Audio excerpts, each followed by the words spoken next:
Going. So, good morning to you, everybody. For those that don't know me, my name is Sinead Pollock. I am the General Manager of Mannatech here for Australasia, which is Australia, New Zealand, and Singapore. A role I love doing every single day. Um, and this morning we have our most requested speaker across all the countries across all the years. Mannatech's Chief Science and Health Officer and Chairman of the Global Scientific Advisory Board is Dr. Steve Nugent, who has more than 40 years of experience in the area of integrative health. He has tested more than 6,000 dietary supplement products and has formulated more than 100, although I'm sure that number is increasing every day. He is internationally recognized as an expert in his field and has been teaching doctors for more than 30 years. He is, as I've mentioned, our most requested speaker worldwide.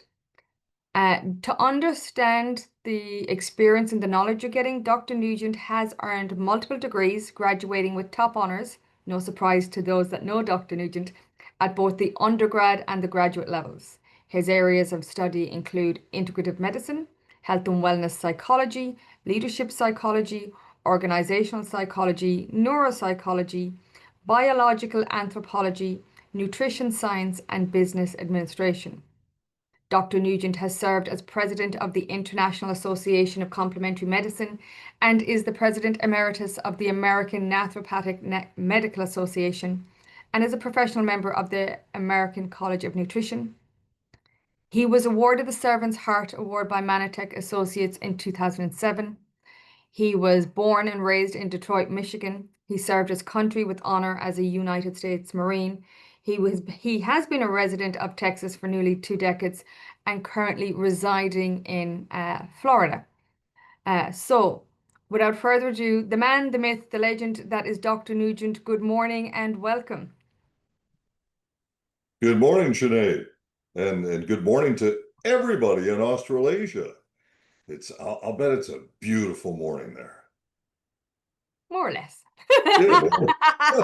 The sun will come out at some point. We had a 40-degree day here nearly in Sydney this week, so toned down a bit, thank gosh. Okay. Well, it's still great down there anyway. Yes. I always love doing these calls for Australasia. I always love interacting with my friends down there. But I have to say today, I feel like saying happy birthday. Because we're going to be talking about something with a birthday flavor. And yes, we know Diandra's birthday. Okay, happy birthday there. But I mean, a big happy birthday for everybody. Yeah, love it. Because we're going to be talking about something that is a really, really good for your health. Anybody who is concerned with eating healthy, who wants to have healthy food in their diet, boy, this is a call that you want to be on. You're going to learn a lot this morning. So I'm ready to go. I'm going to share the slides. And I'm going to go hide. Oops.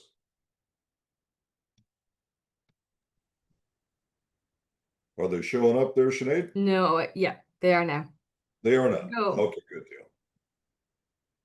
All right. So we want to get started with this and talk about the new product. This is a limited edition product for Australasia, which is very simply called Colostrum, because that's what it is. But it's more than what you think about when you say colostrum. And you see the label as this, it looks sort of like you're having a birthday celebration. Well, that's because the flavor is called birthday cake, which is kind of a vanilla-ish flavor, but it's a good flavor. It's a delicious flavor. Now, colostrum is something that you may think you know about, but you're going to learn a lot more today than you realized about colostrum. It's been used for centuries, of course, by wellness practitioners. Traditional wellness practitioners go to it a lot. Naturopaths as well, they go to this a lot because it's so darn good for your health. And it is recognized, obviously, as something that's very good for early health. But what you're going to learn today is that it's good for your health every day of your life. There are things in this colostrum that you may not you may not have even thought about before, maybe a few things you've never even heard about. Well, I can tell you right now that not just people who are concerned about wellness, even athletes, there's a real trend with athletes now to use colostrum to help them in their daily endeavors, not just with general health. So it's pretty important stuff. And as I mentioned, it's got this really fun flavor that so far everyone I've talked to says they like. You're always going to have somebody who says, "Oh, I don't like that." Okay, well, uh, you can't make a flavor for every human being on the planet. But most people say they really like it, and it sounds kind of fun too, I think. Well, generally, when you look at colostrum products in general, everybody's website says something to the effect of first milk.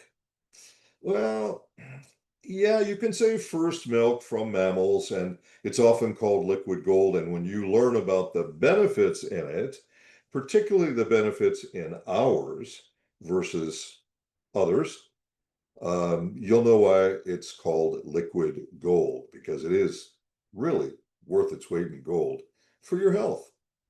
Now, it's naturally rich in proteins, and I'll talk about some of those proteins more specifically, and vitamins and minerals and growth factors that are very important for you. And it contains things called immunoglobulins. I'll explain that for you in a little bit.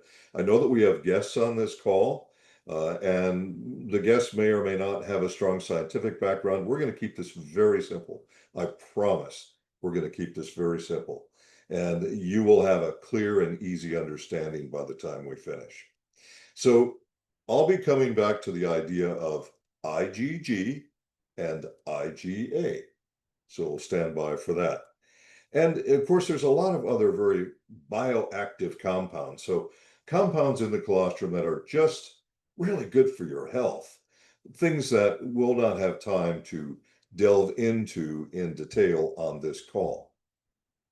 Scientifically speaking, you really can't call it first milk. I mean, everybody does because, and especially regulators in all the countries will say, well, it comes out first from the mammary gland, therefore it must be first milk. The only problem with that is that it's not milk. You see, colostrum is made in the bloodstream. Milk is made in the mammary glands. Now, of course, colostrum is secreted through the mammary glands, and there will be milk in the colostrum when it comes through the mammary gland. But right after birth, the first 6 hours after birth, you have almost pure colostrum. After 6 hours, the colostrum levels start to decrease sharply and the milk levels start to increase sharply. So it really isn't accurate to call it first milk, but that's what it has to be called by the regulators in virtually all the countries. I just want you to understand that the two materials are different. The composition of the materials are different. So you're going to have different support for your body with two different materials. Now, once again, there's always some milk in colostrum. There always is. And before we finish this morning, I will give you the details so everyone's clear on the idea of lactose and milk allergies and all that stuff. We'll go through all that stuff before we get to the end of this call, okay? So just relax. Now, this product is going to provide you with some pretty interesting things, not just the vitamins and minerals, growth factors, and immune factors that we've already discussed, but the protein in the colostrum. There's 3 to 4 times more protein in colostrum than there is in milk. 3 to 4 times. So it's a very, very rich in protein by volume. And among those proteins are the immunoglobulins that I talked about, immunoglobulin G and immunoglobulin A. always written as IgG or IgA. So what are immunoglobulins? Well, they are naturally occurring proteins found in colostrum. IgG, by the way, is found in every fluid of your body. Every fluid, I don't care what it is or where it is. Why is IgG found in every fluid of the human body? Because you have a long list of immunoglobulins that are identified as IgG, IgA, blah, blah, blah. Okay. But only immunoglobulin G is found in every fluid of the entire human body. So, in the tears in your eyes, in the fluid in your gut, in the fluid anywhere in your body has IgG because it's the single most important immunoglobulin for human health. It's the most important one. Now, IgA is also important, but it only has one function, whereas IgG has function all around the spectrum for the immune system. Very, very important stuff. And the IgG occurs in the colostrum. It also occurs in something called lactoferrin. We'll talk about that in just a moment. So, two types of immunoglobulins. These are proteins that specifically function to support your immune system. This is one of the reasons that cultures since the beginning of time have been using colostrum to support health. And you can find all kinds of written documentation on this that go back centuries and centuries, thousands of years. So what's lactoferrin? All right, well, now lactoferrin is not lactose, all right, but lactoferrin is also part of the colostrum. Lactoferrin is an iron binding protein. Now, this is important for really for everyone because it is a metallic binding protein. This can help with other aspects of your general health that are very, very important. And lactoferrin also contains IgG. So this colostrum is sounding healthier and better and more exciting all the time. And folks, it tastes great. I mean, once you start it, you're probably going to want to keep chewing on these. In fact, it may be hard just to follow label directions and only have two a day. It's because they taste pretty darn good. So this, again, this is what the label looks like. But there's another benefit for you, and that's something called glycans. Now, some of you, as guests on this call, you may not have heard about glycans yet. It's not generally known throughout the general public, but the scientific community has been super excited about glycan research and glycan technology and glycans for health now for several years. Now, in science, things take a long time to get to the general public.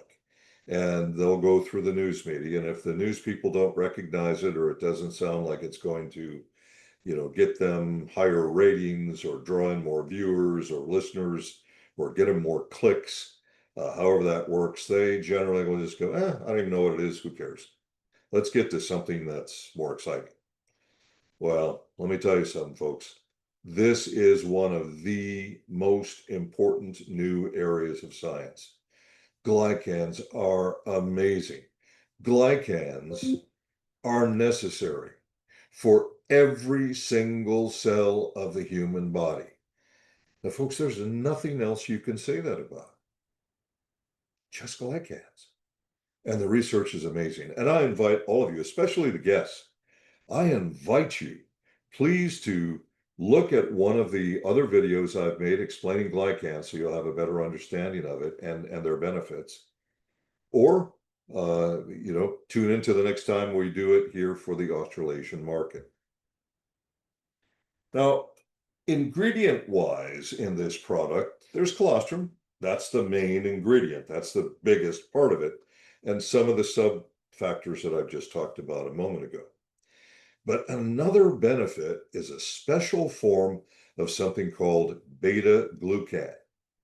Now, beta-glucan 1316 is unique to us. We have an exclusive agreement on this particular beta glucan, and there are lots of beta glucans. Now I'm identifying this particular one, the 1316. There's lots of beta glucans out there. And for instance, if you eat oatmeal, you're eating some small amount of beta glucan, but not this type. Okay, you're eating a different one. So what are they derived from? Well, they're derived from baker's yeast, or some will say brewer's yeast, same thing. What's important here is the structure, and I'm not going to get real complicated. I promised you I wouldn't, I won't.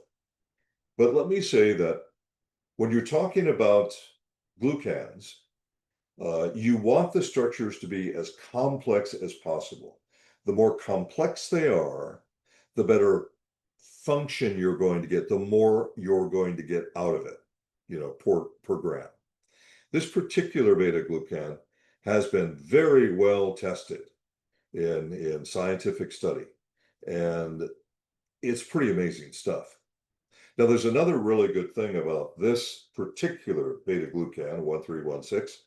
Again, this does not come naturally in colostrum. We added this to the colostrum product as another benefit.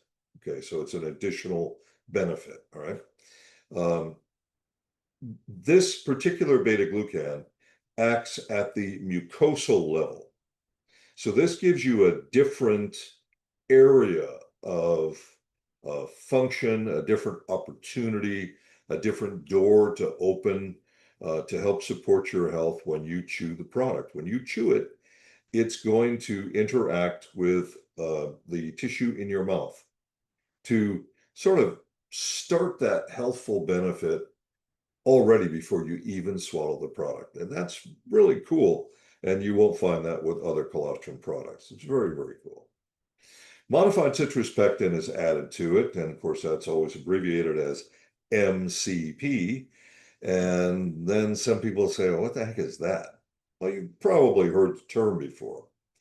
So in citrus rinds, if you were to, let's say you're going to peel an orange, and you're under a very bright light, and then you look at the inside of the orange peel. What you're going to see is what looks like strands of fiber. If you could open up those fibers and then cut up the blocks, I'm trying to make this less scientific so it's easier for everyone to understand. Then cut those blocks into sections. Then your body could absorb the glycans from the pectin. So for years, people have talked about, well, there's health benefits from citrus pectin. There is. The first problem is humans can't digest it. Try digesting an orange rind. You can't do it. So science came up with, once science identified these very healthful pectins in the rinds of the citrus, they said, well, you know what? We can open that up. We can cut them into sections where they can be absorbed by the human body and be beneficial. Now, if you were to feed an orange rind to a herbivorous animal, a strictly vegetarian animal, like a cow as an example, a cow can digest this, doesn't need any help, but humans can't. But once we do this, now we can get that benefit as well.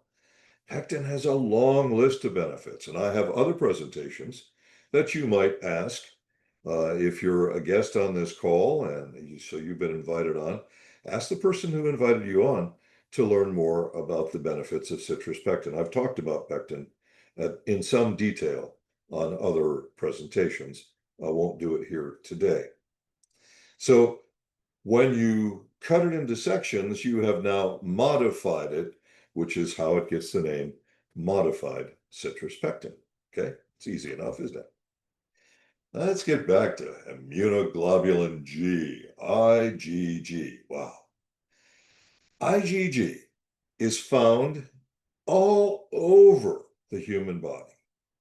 And in fact, it makes up at any given time between 75 and 80% of all of the antibodies in the entire human body. Why? Because it has the most important set of functions. So the body knows it, the body needs it, the body wants it. And if you can eat food that provides you with more IgG, and you can do that with our colostrum product, why would you not want to do that? Why would you not want to give that healthful protein to your entire body in an additional supply every day? Why would you not want to do that? No, that's healthy food. This product, colostrum, in Australasia is registered as a food, not as a medicine. And other countries, it's registered the other way around. But this is the way it's registered here, and this is why I'm talking to you about it as a food. Okay? This plays, the IgG, is key to your passive immunity. It's absolutely key. Your passive immunity can't function correctly if it doesn't have enough IgG. So this is just important to being able to maintain immune readiness.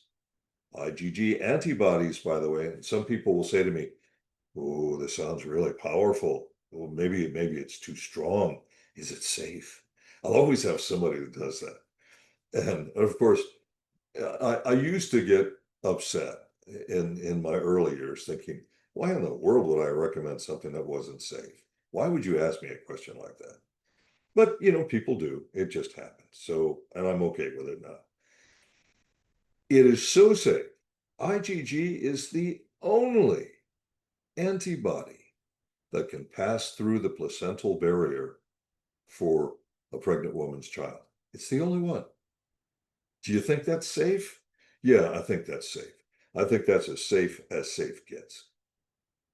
So then, again, vitamins, minerals, growth factors, and healthy proteins, especially proteins like IgG and IgA, but also glycans. But what we have in colostrum is an incredible, this will blow your mind. For those of you who are science-minded, and again, I'm not going to get complicated. I promised I wouldn't, I won't. But for you science-minded people, imagine up to 500 different species of glycans in colostrum. 500. People will say to me, well, is there one or two, or is there 8? How about somewhere between 200 and 500, depending on the source of the colostrum? Glycans. Wow. That's a lot of glycan activity. As far as I'm concerned, the glycans are and have always been the main reason that colostrum has always been so healthy for humans and other mammals from the beginning of time. So really important stuff. And by the way, the glycans, and I'm going to talk to you just a little bit, I'm not going to get complicated, but just a little bit about glycans, and because they support immune health and your microbiome. Microbiome is your gut health and your gut barrier. So two different discussions. Well, what I did was, instead of trying to list every glycan, which I personally would love to do, I love detail in science, I just do. But I realize that most people who are watching the videos don't want all that. So I've kind of squashed this down and summarized it for you. So in milk itself, you have things called oligosaccharides. Okay, a little bit of science here, not too much. So you have monosaccharides, that means one sugar, and you have oligosaccharides, that's a longer chain of sugars. Think of it kind of like a backbone, okay, like a spine with ribs coming out of it, okay? And then you have polysaccharides, which is even a longer chain. Well, the longer the chain and the more complicated it is, the more functions you have. That's what we know scientifically. So milk itself contains oligosaccharides, quite a few, which act as prebiotics and support the immune system. And there is a small amount of milk in colostrum. So other websites would, if you said it's first milk, then you're thinking of it the other way around, okay? So it's colostrum, a little bit of milk with it, because you need something in the milk to be a foundational structure for the molecule. Sorry, too much science maybe. All right, so there are glycans, which are called N and O linked. Again, this is simple. Nitrogen is the N, oxygen is the O, and N-linked and O-linked have different functions in the body. Example, very oversimplification here for you science guys out there. Your O-linked glycans are found in your mouth. They're found elsewhere too, not just only in your mouth, but they're found in your saliva. You have N-linked glycans that are all over your body that are supporting your immune system and nervous system and all kinds of things like that. So you want to have both. You want to have the nitrogen and the oxygen linked. Cell signaling or cellular communication, however you want to say this, this is primarily what they do.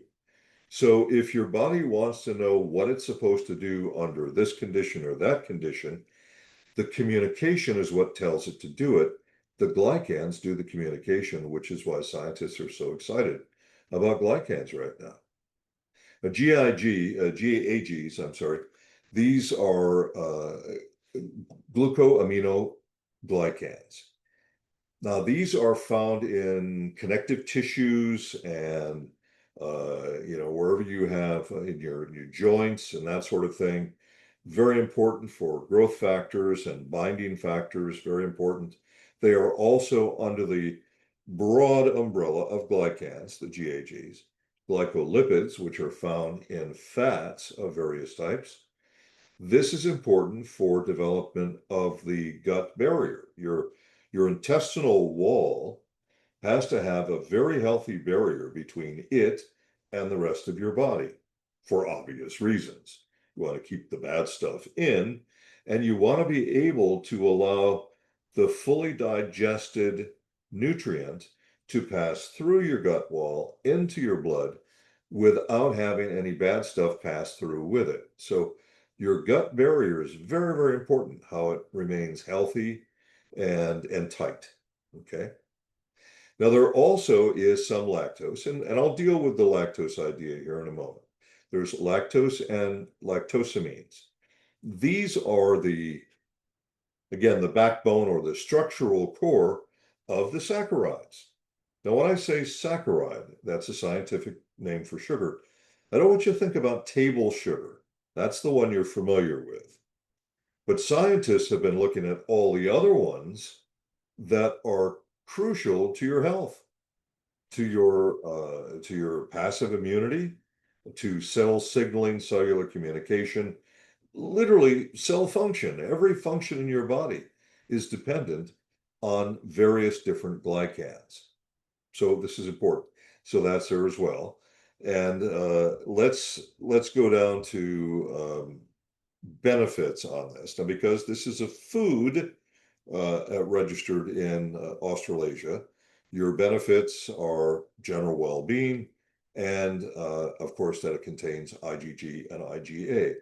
Now, I have explained, I hope, IgG and IgA sufficiently where you'll know why having those is a benefit. It's a pretty big benefit. Directions are easy. You follow the label, and the label says an adult should chew 1 tablet twice daily. Now, when you taste it, you're probably gonna say, yeah, maybe I can have 2. And I have to tell you, it is my job to say, follow label directions. I know it's gonna be tempting. I use the US version of this product. By the way, the US version of this product and this product are absolutely identical, except the birthday cake flavor. So in the US, we have the original flavor, and you in Australasia have the celebratory birthday cake flavor. Okay. And of course, the regulatory note, we have to say, contains milk. And it says that on the label, and I've already said that repeatedly. Let's talk about the biggest questions. Every time I talk about colostrum, I get the same exact questions, which tells me that we have the same misinformation that has been universally perpetuated all over the planet in every language. Because literally, I get this in every language, in every country. All right. So if somebody is unable to digest lactose in milk or ice cream or any dairy product, and they get cramping and diarrhea and they feel really awful and they say, "Oh, I'm allergic to milk." No, you're not allergic to milk. Let's talk about this in reality, okay? People are not allergic to lactose. They are allergic to casein. Casein is a protein found in dairy. If you pull the casein out, then it's not an issue. Now, I say this all the time, I'm going to say it again. If you ever have any doubt that a product might be a problem for you or you might have an allergy to it, then you take that product, you go see your physician and get some proper testing. That's important because if you are one of the very tiny number of people who are allergic to milk, that means you'd be allergic to a protein called casein, not lactose. But if you are one of those people, then you're going to have some serious reactions. Now, what kind of percentages are we talking about? In Australasia, somewhere around 1.3%. Now it varies a little bit more. It's going to be slightly higher in Singapore. It's going to be lower in Australia and New Zealand. And that's because of Asian genetics, and I'll talk about that in a moment as well. So, if you're talking about lactose malabsorption, which would be the scientific way to say it, a lot of people will say lactose sensitivity, lactose intolerance, blah, blah, but really it's lactose malabsorption. Now, why do you have that? Your body makes an enzyme to digest each food group. However, your body doesn't always do that efficiently. And in some groups, your body doesn't do it at all after the age of 24 months. All right, here's a little detail for you. Human babies are meant to be breastfed. Now, I know somebody's going to argue about, somebody's going to give me grief. Some woman is going to say that's easy for you to say because you don't have to do it. I'm giving you science, okay? I don't want to hurt anybody's feelings. I never do this, not what I do for a living, all right? I try and help people. So if that upsets you, I don't know what to say. But human babies are meant to be breastfed for 24 months. How do we know this? Because after 24 months, some genetic groups stop making lactase altogether. Lactase, what is that? All right, every sugar is identified with three letters at the end, O-S-E. Okay, so lactose is a sugar. Every enzyme is identified with three letters at the end, A-S-E. Lactase digests lactose. Okay. Now, among Europeans, as an example, Norwegians and Dutch people have such an incredibly low incidence of lactose intolerance, it's almost unknown because genetically, that dairy has been such a hugely important part of their diet. One of the reasons that Dutch people are unusually tall, they're the tallest people in Europe. They may be some of the tallest people on the planet. Don't quote me on that. I haven't checked planetary statistics. European statistics, I can tell you, they clearly are the tallest people in Europe. And this is because of protein. The more protein a child gets as a baby, the taller they will grow. It's very important that they get the right protein at very, very early ages, like under 24 months. So up to 24 months, the child should be breastfed, and the mother's body will keep making, and the child's body will keep making lactase. Now, in East Asian groups, particularly Chinese, you will find that lactase production may taper off to almost nothing or may stop altogether at just about 24 months. So again, that supports the idea of breastfeeding your child for 24 months. All right. Lactose, then, if you have lactase to digest it, it feels great. There are no problems. Nothing happens. But if you don't have lactase, if your body isn't making lactase, you're going to feel miserable when you eat dairy. So for all the Chinese and other East Asians who are listening this morning, it doesn't mean you're allergic. It means your body isn't making lactase. Once again, if you suspect you're allergic, or if you know you're allergic, well, you don't do anything with dairy. But if you suspect you're allergic, take this product, go see your physician, get proper testing. But here's the reality for the rest of you, which is going to be most of you.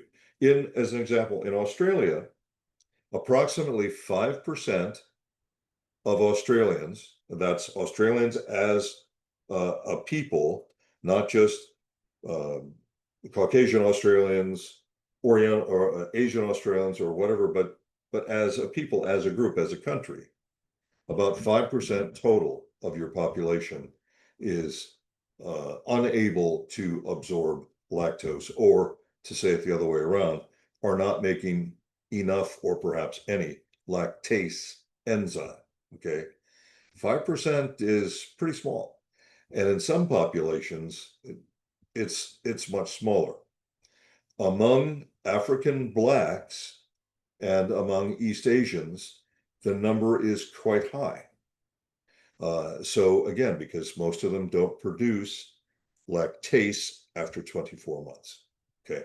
So the World Health Organization did some study on this, and they find that in order for you, if you're not producing lactase, in order for you to have a lactose intolerant or sensitivity or malabsorption reaction, you have to consume 12 grams, 12 full grams of lactose in one shot, in one dose, in one serving. In each of these colostrum tablets, there is 0.0148, just a tiny fraction over 1/10 of 1% of 1 gram. It's pretty darn unlikely that even if you are lactose intolerant, that you're going to have any reaction to these tablets, because it is such a teeny tiny amount. It's barely measurable. So 12 grams is what you need to have a reaction. And by the way, World Health also says that if you were lactose malabsorptive or sensitive or intolerant or whatever phrase you choose to use, that you could still consume 12 grams in divided sections. So like every 4 or 5 hours, a section of that to get to a total of 12 grams. So it's important, I think, to know the science, to know the facts. I think that's super important for you. There are a lot of people that say, well, because this is really good for your health, I wonder if, should I take this every day? Is it okay to take it every day? I'll have people in other countries who will say to me, well, might I become, build up a tolerance to it, and maybe it won't be healthy for me anymore. Yeah, well, I'll tell you what, if you want something to be habit forming, healthy food is something you want to be habit forming. This is not habit forming, by the way. You won't become addicted to it. You may want to be addicted to it because it tastes so good. And it just feels good, and it's great, really great for your health. But yes, you can take it every day. I take it every day, although I don't have the privilege of taking your product every day. I have to take the US flavor every day, which is not bad, by the way. It's not bad at all. But just to let you know, and once again, if you think, or if you suspect, or you're just a little anxious that you might be allergic to something in here, take the product, go see your physician, get a proper test, and put your mind at rest. Hopefully, all the science I've given you, these scientific facts I've given you, hopefully that's sufficient to put your mind at rest. But if not, always check with your physician on that, okay? So I'll tell you what, as of this morning, happy birthday, Australasia. This is a limited time offer, apparently. I don't do marketing stuff, but that's what they tell me. And you might just want to get yourself some of this as soon as you can. You're probably going to love the taste, and your body is going to love you for consuming such an incredibly healthy food every single day of your life. It's something you should do. So thanks for listening, and I am going to turn this back over to my dear friend Sinead.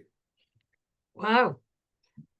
The chat's going off, so we'll get to that in a second. But I think every time we sit here and listen, and for those of you watching on the call, if you're new, this is the level of education and training we get on products on a regular basis. We are very, very lucky, blessed, whatever word you'd like to use, to have such an educator amongst our corporate team. But it's not just education, it is really years of experience. And what never ceases to amaze me is that